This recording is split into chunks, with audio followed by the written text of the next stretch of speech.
Fala povo, tudo bem com vocês? Bem-vindos ao canal Onigiri Sekai, eu sou a Buma e nesse vídeo você vai conferir a nossa análise e resenha do segundo episódio da terceira temporada de Demon Slayer.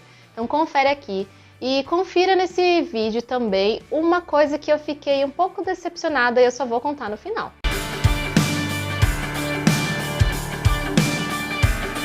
O segundo episódio já começa com o Tanjiro observando a discussão entre o Hashira da Névoa, o Tokito e o Kotetsu. O Kotetsu é um personagem que ali ainda não foi muito bem apresentado, mas ao longo do episódio ele foi apresentado, né? Ele é um dos ferreiros da Vila dos Ferreiros e ele tá lá tentando impedir o Tokito de usar a arma que eles falaram no finalzinho do primeiro episódio. Esse foi um dos grandes mistérios do encerramento do primeiro episódio, afinal de que arma eles estavam falando e de que chave era essa e o que essa chave era capaz de abrir. E aí a gente descobre que a chave que o Tokito quer é uma ferramenta que liga o boneco. E esse boneco não é nada mais, nada menos do que uma réplica do Yorishi. Até o nome do episódio é Yorishi tipo 0, porque foi o modelo que os ferreiros fizeram há 300 anos atrás e esse boneco resistiu por tanto tempo assim e ele serve de treinamento para os pilares. E para fazer isso de uma maneira excelente, próxima do que o Yorishi, ser humano, de verdade conseguia fazer, foi preciso construir esse boneco com 6 braços para replicar os movimentos que ele fazia. Então pensa como era fantástico o Yorishi, ser humano de verdade.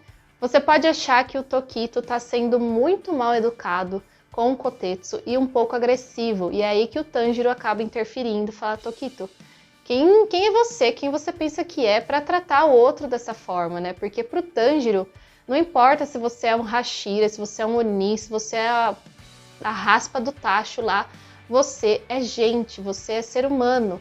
E isso é uma das coisas mais legais sobre o Tanjiro, porque para ele não importa quem você seja, você tem que tratar o outro com respeito, ser gentil, né, ter a bondade no seu coração e fazer florescer isso no outro. O Tanjiro interfere nessa discussão, o Tokito simplesmente fala: moleque, sai daqui, ele nem percebe os movimentos que o Tokito faz, tanto que ele é golpeado. E para nossa surpresa, o Kotetsu tá lá acudindo o Tanjiro, né, depois do seu desmaio, e ele descobre que realmente o Tokito conseguiu a chave que ele queria e que ele não deveria ter acordado tão rapidamente depois desse golpe do Tokito. Então, essa apresentação do Tokito pode ser que tenha frustrado você, porque você achou ele muito sem educação, muito grosso, com aquela cara de paisagem, se achando melhor do que todo mundo. Mas, se você conferir o episódio até o final, você vai ver que na ending já tem alguns spoilers, digamos assim, do Tokito e da Mitsuri, que são os dois Hashiras que farão mais parte dessa temporada, né? Que teriam mais espaço em tela. E aí você já percebe que todo mundo teve uma infância, uma vida difícil, e como você é hoje reflete o que você passou lá atrás. Então presta atenção na ending que você vai ter mais empatia pelo Tokito e eu garanto para vocês que ao longo dessa temporada a sua opinião vai mudar. Depois disso, você descobre que o Tokito consegue lutar com o boneco e como um troféu ele leva uma das espadas juntamente com um braço do boneco do coitado do Yorishi, tipo 0. Ele vence a luta, joga a espada quebrada na cara do Kotetsu, fala: ó, seu lixo, faz uma espada melhor da próxima vez, porque é praticamente isso que ele estava falando com o Kotetsu, que os ferreiros não serviam para nada, e não é bem assim, né? Se não fossem as habilidades dos ferreiros e a sua facilidade em criar as espadas, né, as Nishirins, provavelmente não teríamos Hashiras com braço suficiente para derrotar um Oni. Tendo em vista que o metal tem todo aquele trato especial, né, para ser feita a espada e conseguir derrotar um demônio.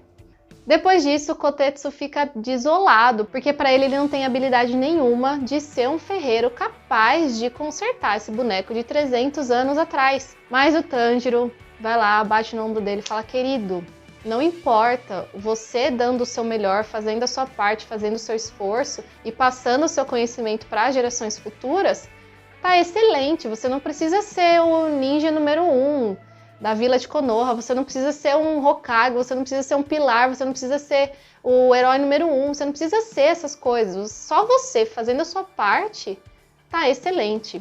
E aí o Kotetsu começa a ter uma certa empatia pelo Tanjiro e fala: eu vou te ajudar, eu vou ajudar você a lutar contra esse boneco, melhorar suas habilidades de caçador de demônio, mas você vai ter que passar por um treinamento bem rígido.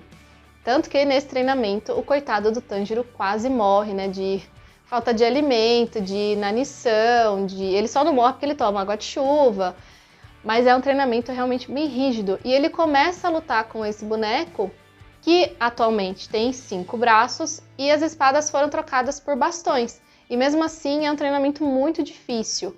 Mas o que o Tokito não descobriu sobre o boneco, que o Kotetsu contou pro Tanjiro, né? Contou assim, ele é muito observador. Então ele começava a falar pro Tanjiro que ele estava lutando no modo automático. E não era assim que era para ser feitas as coisas.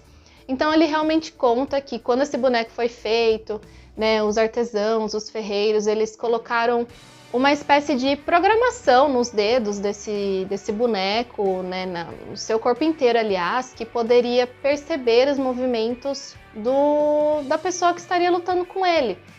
E o Tanjiro, na verdade, tinha que perceber isso e antecipar esses movimentos. Então talvez o Tokito não tenha explorado esse boneco 100%, mesmo sendo um usuário que a sua respiração da névoa, né, ela deriva diretamente da respiração do sol. Mesmo sendo uma pessoa muito forte, ele não aproveitou 100% do treinamento que esse boneco oferecia. E aí, finalmente, depois de tantos dias de treinamento rigoroso, o Tanjiro consegue acertar um golpe no boneco e, além disso, descobre-se que esse boneco guardava um segredo. Ele já não estava mais aguentando, dá pra ver que aquele boneco estava a ponto de ser destruído com qualquer tapinha. Mas o Tanjiro desfere um golpe bem diferente, porque ele consegue, através do cheiro, né, que é uma de suas habilidades, prever os movimentos do boneco. Então aí ele tira a cabeça do boneco e descobre, né, ele e o Kotetsu, que tem uma espada lá dentro. E essa espada, será que essa espada é a espada que pertencia ao Yorishi de verdade? Ou será que era uma arma colocada lá, uma espada colocada lá, simplesmente para fazer parte da estrutura do boneco e deixar ele mais útil, digamos assim? Seria alguma parte sua de objeto mesmo, de maquinário.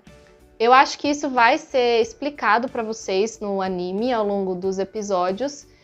Eu acho que essa espada, eu não posso falar porque na verdade eu sei o que é. Então se eu contar para vocês, eu vou estar dando spoiler e eu não quero. Quero que você assista mesmo até o final. Uma coisa que faltou só a gente comentar aqui é que o Kotetsu ele explica um pouco sobre uma lenda, digamos assim, que os antigos ferreiros passaram para suas gerações, que tem a ver com a memória das pessoas. E aí você se lembra de quando Tanjiro teve aquele flashback, parecia que era ele, mas não era, conversando com um samurai que tinha brinco da respiração do sol, que não sei o quê. Você lembra desse momento? É aí que a teoria do Kotetsu fica clara, porque na verdade o que o Tanjiro estava vendo são as memórias dos seus antepassados, como se fosse algo genético passado de geração em geração. Então aquela pessoa que ele estava vendo não era o pai dele, era um antepassado dele que estava conversando com alguém que não tinha herdeiros, mas que estava lá disposto a se sacrificar, né, para matar o Muzan, para matar os demônios, para encerrar tudo aquilo. Mas lembre-se que isso aconteceu há 100, há 200, há 300 anos. Então pensa só como são fortes essas memórias passadas de geração em geração para os usuários dessas respirações. E a decepção que eu comentei lá no começo do vídeo, se você ficou com a gente até o final, é que não tem decepção nenhuma. Cada vez que Kimetsu está cada vez melhor. E quando você acha que não vai ser mais surpreendido, você é surpreendido novamente. Se você gostou desse vídeo, de mais conteúdos assim de Kimetsu, escreva nos comentários e inscreva-se no nosso canal, também lá no Instagram, @canal Nigre Sekai. E até o próximo vídeo.